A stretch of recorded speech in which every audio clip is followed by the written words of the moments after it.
ಬಾರ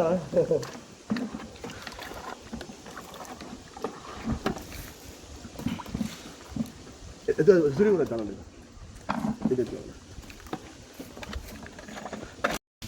ನಮಸ್ತೆ. ಇದು ನಾವು ಪ್ರತಿ ವರ್ಷ ಆಷಾಢ ಮಾಸದಲ್ಲಿ ಪ್ರತಿ ವರ್ಷ ಹೊಡ್ಕೊಂಡು ಬರ್ತಾಯಿದ್ದೀವಿ ನಾವು. 6 ರಿಂದ 7 ವರ್ಷ ಆಗ್ತೀವಿ. ಈಗ ಕಂಟಿನ್ಯೂಟಿ ಮಾಡ್ಕೊಂಡು ಬರ್ತಾಯಿದ್ದೀವಿ ನಾವು. ಆದರೆ ಒಂದೇನಾದ್ರು ಉನ್ನತಿ ಮಾಡ್ತೀನಿ ಏನಂದರೆ, ಪ್ರತಿ ಬರ್ತಾರೆ, ಲಕ್ಷಾಂತರ ಮಂದಿ ಬರ್ತಾರೆ ಜನ ಅಲ್ಲಿ ಬಟ್ಟೆಗೆ.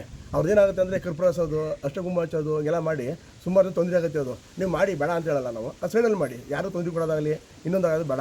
ಆಮೇಲೆ ಮತ್ತೊಂದು ಏನಂದರೆ ಕೊಡ್ತೀನಿ ಅಂದರೆ, ನೀವು ಎಷ್ಟು ಸ್ವಚ್ಛತೆ ಕಾಪಾಡ್ತೀರೋ ಅದು ಪ್ರತಿಯೊಬ್ಬರಿಗೂ ಭಾರಿ ಒಳ್ಳೆಯದಾಗುತ್ತೆ. ನಮ್ಮದು ಇದು ಪರಿಸರ ನಾವು ಕಾಪಾಡ್ಕೋಬೇಕು. ಇದು ಅದರಿಂದ ನಮ್ಮ ಮುಂದಿನ ಪೀಳಿಗೆಗೆ ನಾವು ಒಂದು ಇದು ಕೊಟ್ಟಂಗಾಗುತ್ತೆ. ಅದರಿಂದ ನಾವು ನಮ್ಮ ಕೈಲಿ ಆದಷ್ಟು ಪ್ರತಿ ವರ್ಷವೂ ಮಾಡ್ಕೊಂಡು ಹೋಗ್ತಾಯಿದ್ವಿ. ಹೋದ ವರ್ಷ ಆಚೆಲ್ಲ ಮಹೋತ್ಸವ ಸ್ವಲ್ಪ ಮಾಡಿದ್ವಿ. ಈ ವರ್ಷ ಭಗವಂತ ಆಶೀರ್ವಾದದಿಂದ ಒಂದು ಹೆಚ್ಚಿನ ಕೆಲಸ ಮಾಡಿದ್ದೀವಿ. ನಮ್ಮ ಸ್ನೇಹಿತರೆಲ್ಲ ಒಗ್ಗಟ್ಟು ಸೇರಿ. ಅದರಿಂದ ಏನು ಮಾಡ್ತಾಯಿದ್ದೀವಿ, ಮುಂಡೇಶ್ವರಿ ಪ್ರತಿ ಆಷಾಢ ಶುಕ್ರವಾರಕ್ಕೆ ಬಣ್ಣ ಸುಣ್ಣ ಹೊಡೆಯೋದಾಗಲಿ ನಾವು ಸ್ವಚ್ಛತೆ ಕಾಪಾಡ್ಕೊಳ್ತಾ ಇದ್ದೀವಿ. ನಾವು ನಮ್ಮ ಕೈಲಿ ಆಗಿದ್ದು ನಮ್ಮ ಸ್ನೇಹಿತರು ಒಗ್ಗೂಡ್ಕೊಂಡು ಎಲ್ಲರೂ ಸೇರಿ ದುಡ್ಡನ್ನ ಹೊಂದ್ಕೊಂಡು ಮಾಡ್ತಾಯಿದ್ದೀವಿ, ಒಂದು ಸೇವೆ ಮಾಡ್ತಾಯಿದ್ದೀವಿ. ಚಾಮುಂಡೇಶ್ವರಿ ಪ್ರತಿ ಆಷಾಢಕ್ಕೆ ಮಾಡ್ತಾಯಿದ್ದೀವಿ. ನಮ್ಮ ಕೈಲಾಗಿದ್ದು ಮಾಡ್ತಾಯಿದ್ದೀವಿ. ಈಗ ಚಾಮುಂಡೇಶ್ವರಿ ಸೇವಾ ಟ್ರಸ್ಟು ಹಳ್ಳಿಕಟ್ಟೆ.